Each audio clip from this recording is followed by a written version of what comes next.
Like, this is crazy news. The value is 100% there. Wow, you're low. I think you're very low on that one. Spectacular.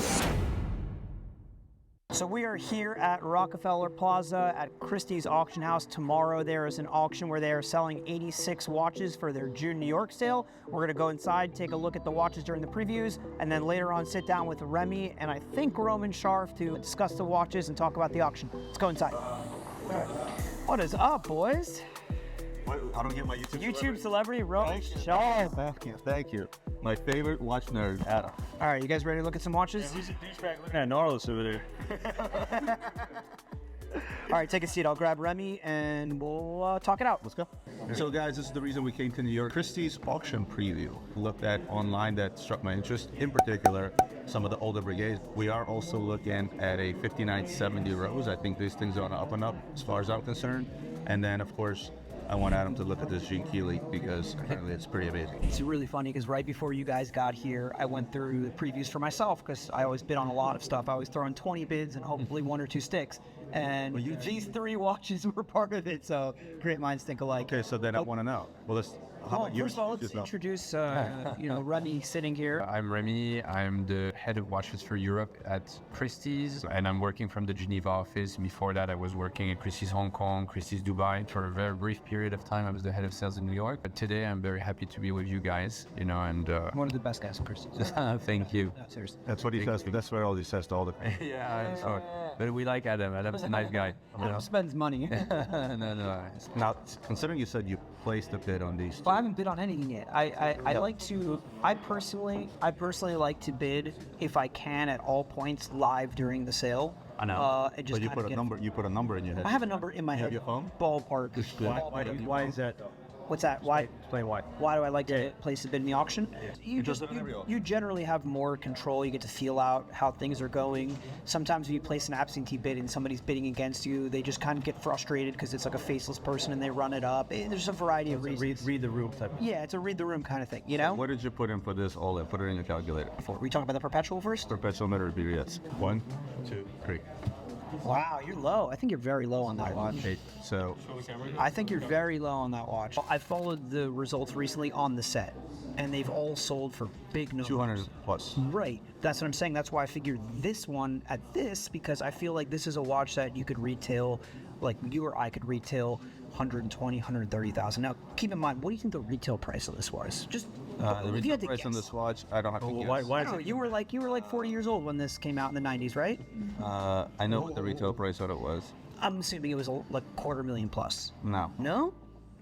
I don't know. It was 312 or something like that. That's what I'm saying. Like, so I think, for somebody to be able to get into this watch for a third of the retail price, on a watch that's on the up and up. I'll tell you, I'm in it with you at night.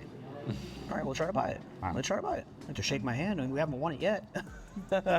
Rose. It is Rose.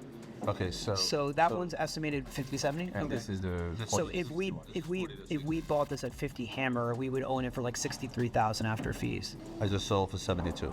Okay. Yellow. But that's why I was saying your guesstimate on what to pay for this one was right for this one. Rose 65,000, sell it for 75-80. Right. You know, I think you were low on the perpetual. But it's okay.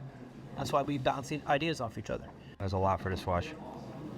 As always, Adrian and No, seriously. No, listen, I'm with you. Some things I pay very, very strong for. Right. Some things So I just. here's the watch. we don't go. For me, it's just crazy. We had this like the conversation. value. you get on this 100%. watch. You It's need just that. crazy. No question asked. Yeah. What it requires, what information you need to relay to the end user in Right. order to sell that watch. For sure. No, I It's a understand. lot of easier things to sell for 130,000. That's the idea, and it takes a lot. The value is 100% there. Anyways, all right. What do you think about the Tourbillon?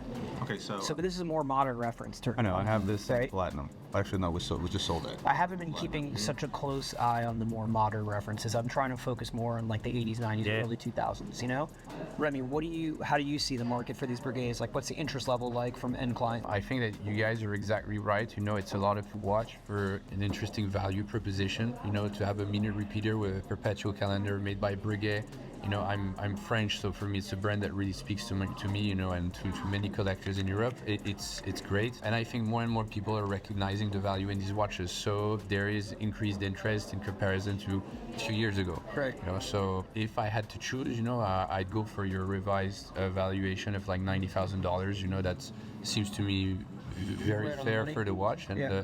for a private who wants to enjoy a minute repeater with a perpetual calendar. From one of the godfather of all watchmaking, Louis Breguet, yes. Yeah, and I hesitate to call any watches investments, but if there is one brand and one era of a brand that I see could, rise in popularity over the next several years. Never talked about it. 80s, 92. Right. I truly believe it's this. Like, I know some people are trying Also to make Blancpain. Also Daniel Roth.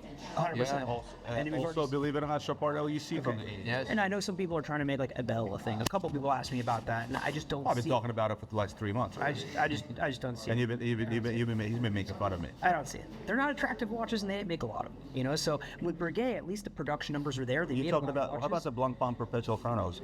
Right. That are around 20 grand right now. Yeah, absolutely. They've run a lot. The Florets and stuff like that. The Yeah. last Tourbillon 23, which auction was it? It fetched what, close to 28,000? The one that we bid on, I think it was in Christie's online Geneva. Okay, so that one fetched 28,000. That was a $16,000 watch a year ago. Great. Yeah. Yeah. Before the Keeley, like, tell me about this. Oh, I because know what I'm putting in to put this exactly. There's no question about Is it. there a run on this? What's the So that's actually not in a. what's the lot number? It's not in the auction. It's a private sale watch. So for that one? it's $495,000 US asking. What would you pay for it? 150. I can sell the one today for 180. Okay. So you're probably not going to get there because they won't negotiate that much on a private sale. Depends You how never know. much. Make the offer. So this watch is incredibly attractive. Condition-wise, it's the most popular Jean-Claude Keeley. Called the Jean-Claude Keeley because of its association with the famous Olympic skier who wore this exact model. There's like 4 different iterations, the different references, different case styles that are called Jean-Claude Keeleys. This is the most popular. It's the last one. It shares the same case as like the pre-Daytonas and the early vintage Daytonas, so it has the same screwback oyster case, and I think that's why people like it the most. Dials are typically the most well-preserved on this model. This one's like circa 1960, original bracelet with 71 ends, blah, blah, blah. Condition spectacular. But the really cool thing is that the estimate on this is 100 to 200,000. Now that specific watch has gotten as high as 750K in auction, but it's a very niche watch. Prices have come down a lot, and That's a big come down. Well, the 750. I listen. Who knows what it's going to sell for? It's the original. It actually does have That's- papers, which is crazy because you never see that, right? Yeah. Original. 60s. So it might be a very good value proposition if it can be bought at the right price, because in my mind, that's a 300 to 350K watch all day. You just might not get it right away because you have to find somebody looking for a Keeley at that moment in That's time. the thing, yeah.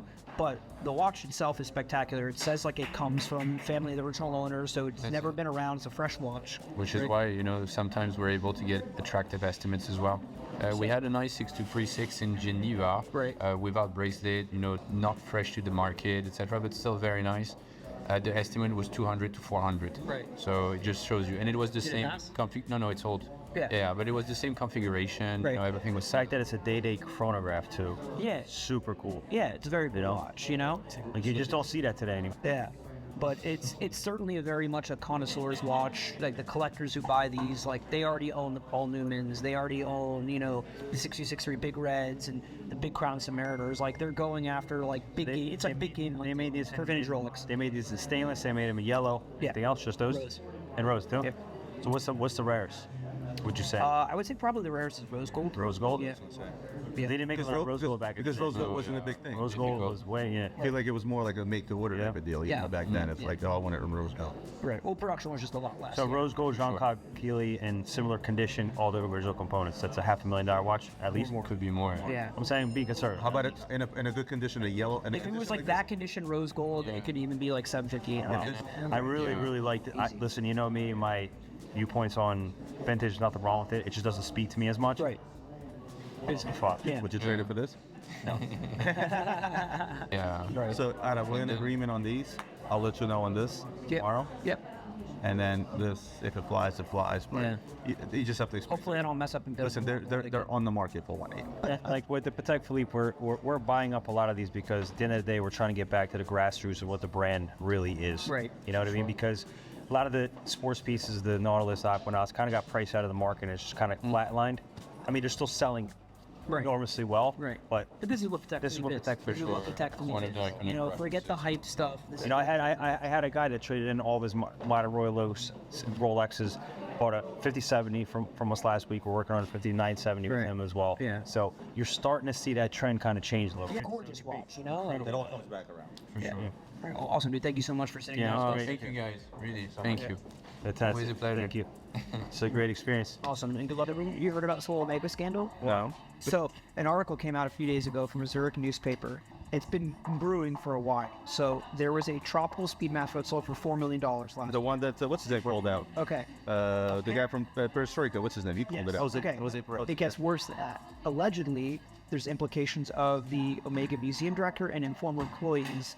There was a bezel that was on that watch that was stolen from a different watch that the Omega Museum owned, and then replaced with it afterward. And then, because somebody worked in Omega, took the bezel, put it on Tropical One, put it in auction, put a fake serial number on there that matched the archives because they had access to the archives, so they can know what serial would match up. Like the whole thing is a fabrication by people inside that used to work in Omega. Now since fired, obviously now criminal charges come with the guys.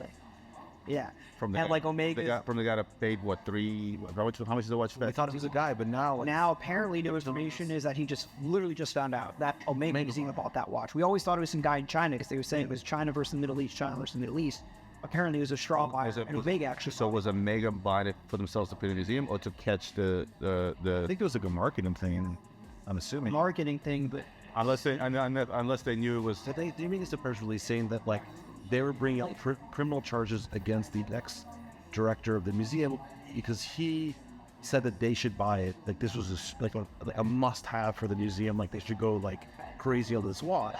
And then I guess they're saying that he was in cahoots with the ex-employee who had stolen the parts. So it was like a whole. On the dark side. no, but wait. But in Switzerland, this is like a very major offense. Like you do a whole deal. But a whole I think it's serious offense anywhere. No, but like they're Over there, yeah. regulation. They haven't said so, but they just said they're bringing up criminal charges against all the ex-employees that were. Look at me. It was people at the actual inside the brand, dude. Like this is crazy news. But who better than them to do it?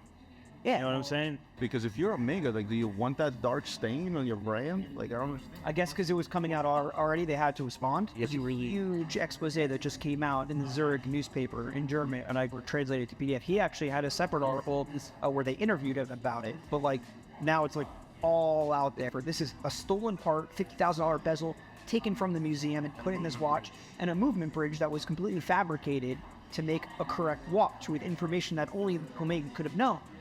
So it takes it to a whole other level of like fraud, straight fraud. Some Italian job shit. But it's not, that's the crazy part. It wasn't even anything to do with a watch dealer. It wasn't some shady Italian watch dealer. It was people working at Omega. There's a lot more we could say about the crazy Omega scandal unfolding, but it's time to get back to business. The following day, we attended the Christie's auction live and in person, and we were trying to buy some watches. Let's take a look.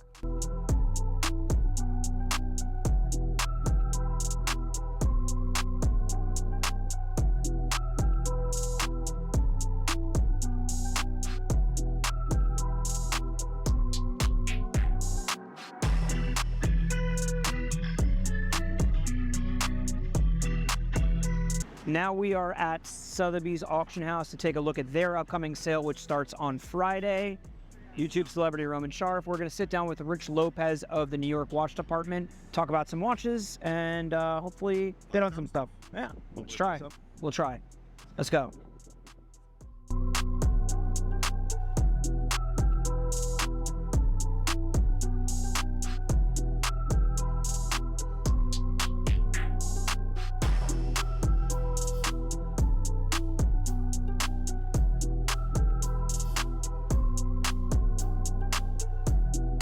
So we are back at Sotheby's in New York City this time. We are again with my good friend John Buford, not in Geneva this time, but in New York. We are going to be looking at some watches that I am personally going to be bidding on or consider bidding on. I'm going to take a look at them, inspect them in my own process or briefly as we can on camera. And I have John here to answer any questions I might have and fill in a little bit more detail. The first watch is a Richard Mille. No, I'm just kidding.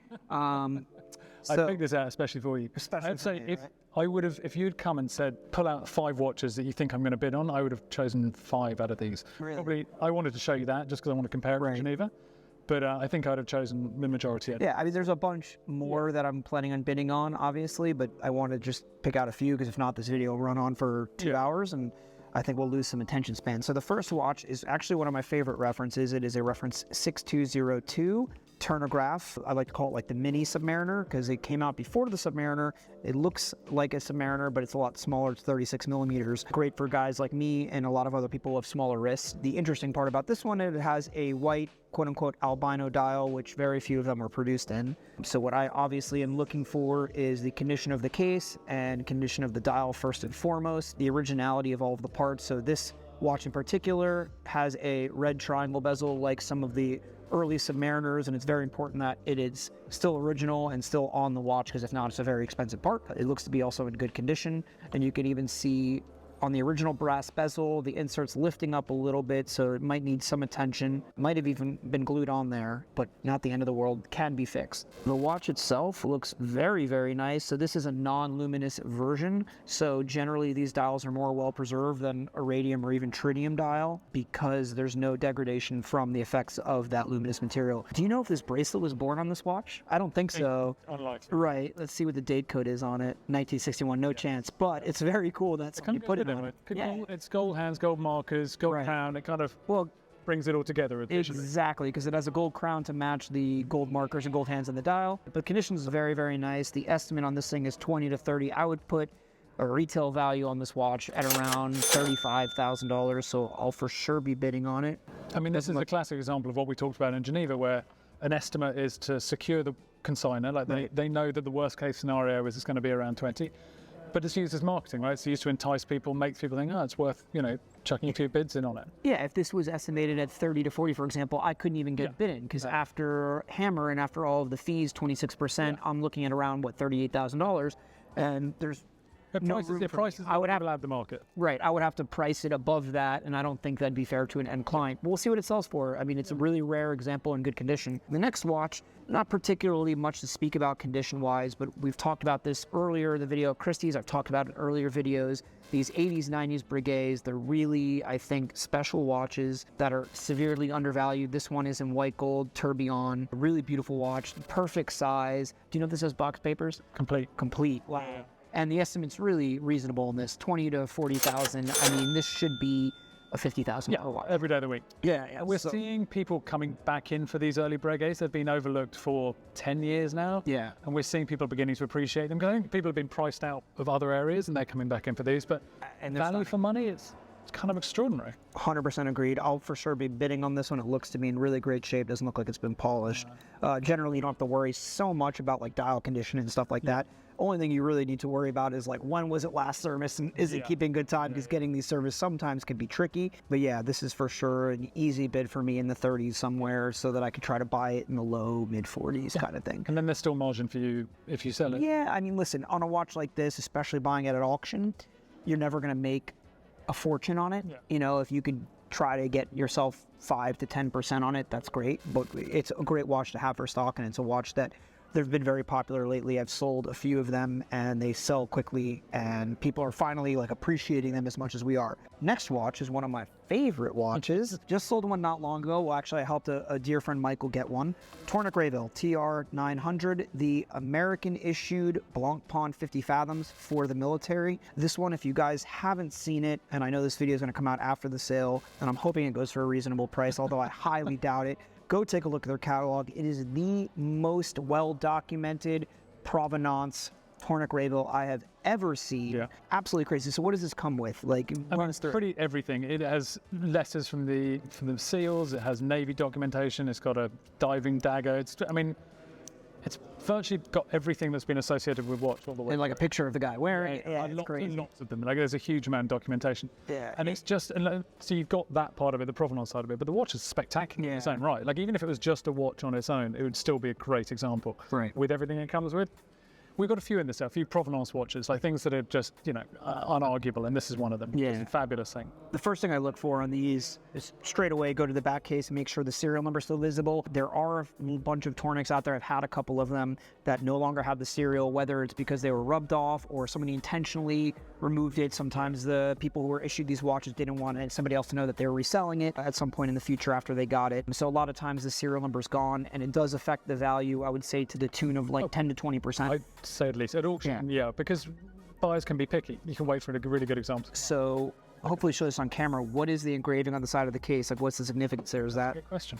Yeah, so there's a very interesting engraving on the side of the case. I'm assuming it has to do something with his issue number. Yeah. But what an amazing consignment. Let's take a look at the dial and lume next. The case condition, unpolished, like really sharp edges, really sharp underneath. Like, wow, you can like cut yourself. And the bezel's perfect. It doesn't look like there's any major cracks or anything like that.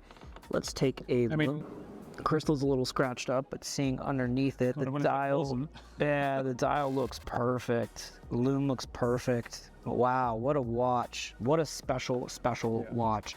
I expect this to do pretty well on Friday.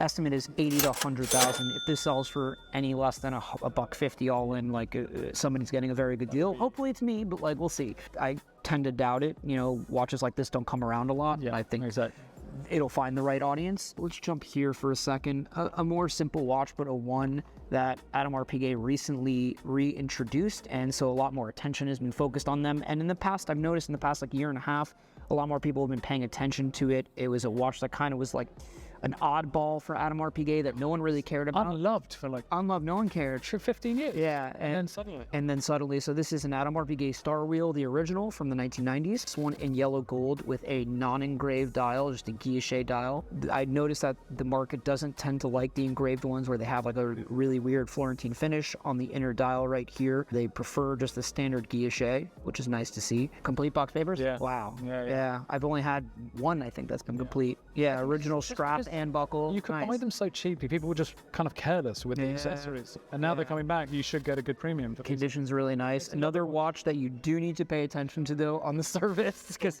fixing these, I have one in service right now, actually. Yeah.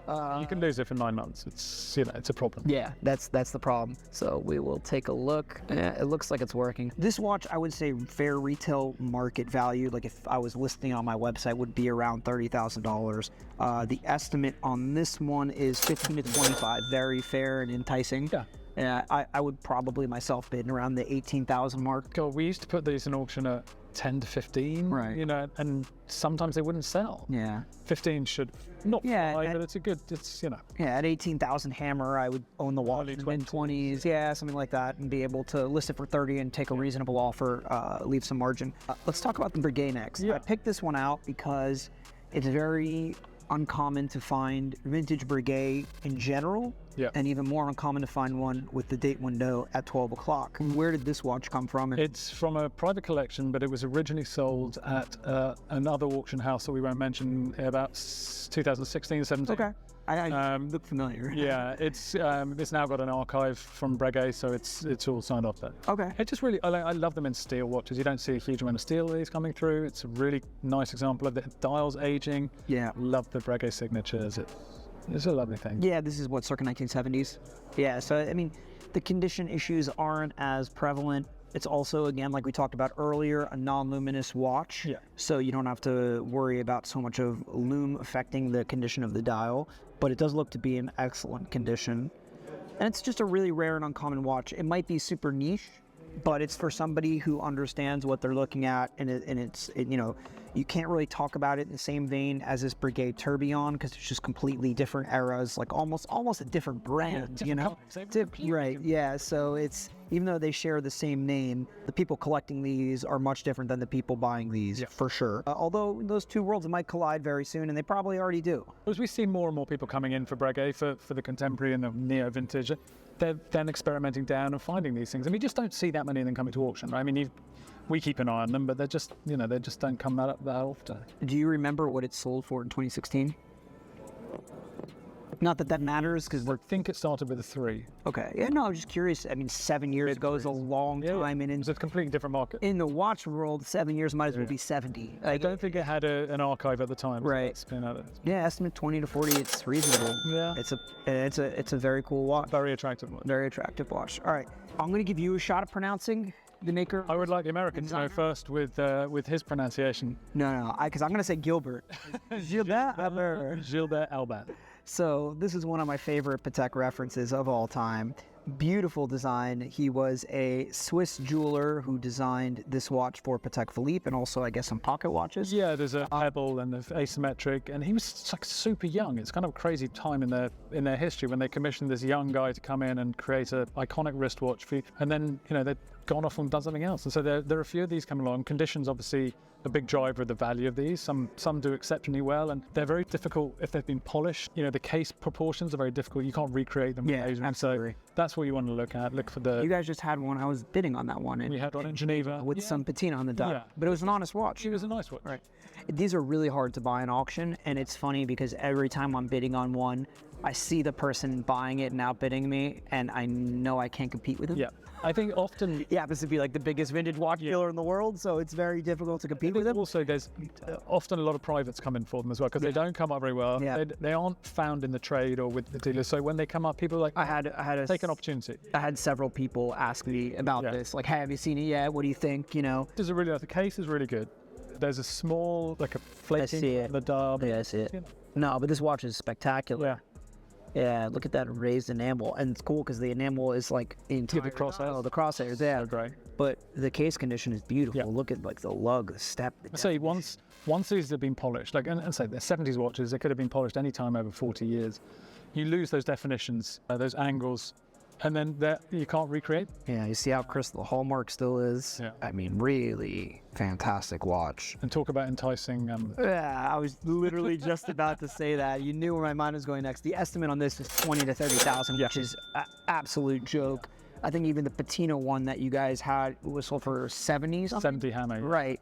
So this will easily sell well into the six figures. I think it should. I think possibly. I'd love it to. I think it should. I think it will. I mean, the white gold one in that auction house that shall not be named sold for what, $180 hammer or something like that. Very rare, sure. I think, but these are so hard to find. Yeah. I mean, the market was settled around like 75, 80, but that was several years ago. And if you want this watch, you have one opportunity a year maybe to buy one. And the other thing is that people know who have bought them over the last 10 years I've been doing this. The majority of them don't sell them, right? Yeah. So they just aren't new ones. They're people turning them back into the market. So the people who are buying them, generally they're older collectors and they're just holding on to them. So they just don't get turned back into the market. It's funny though, because I've had a lot of young collectors. I'd say that's in the last 4 or 5 years. They're looking for that different watch, like Cartier Crash or this or that. But again, in the last 5 years, like along with the crash, the growth of Paris crash, right, it's sort of gone alongside it. I see this selling in the six figures. I hope you're right. All in. Yeah. I think. Okay. I think. It's not going to hammer for 150,000, but I think it should sell. Very strongly. So this watch, I'm probably not going to bid on it just because it's. No, I have a couple Paul Newmans in stock, although not one of this caliber at this price point. Yeah. This is a Rolex Daytona reference 6241, not a 644, 6241, the nickname the John Player Special for the color scheme, which is similar to the Lotus race car, F1 car of the era, black and gold. And one of the most desirable vintage Paul Newmans out there. They actually just sold one in Geneva that broke a record for it, and it sold for 1.8 million Swiss hammer. Yeah, it was over two all in. Over two all in. Two. Rumor has it that the Crown bought it. The Crown, aka Rolex, but who knows? I can neither confirm nor deny. I'm sorry. Good James Bond. That was a spectacular watch. Just in terms of, when you pick something up, you're like, everything makes sense. Like the case, the movement, the dial, the bracelet, everything just, spoke. It was a spectacular watch. I mean, it was also a spectacular price. I don't think that'll come back again, but it's...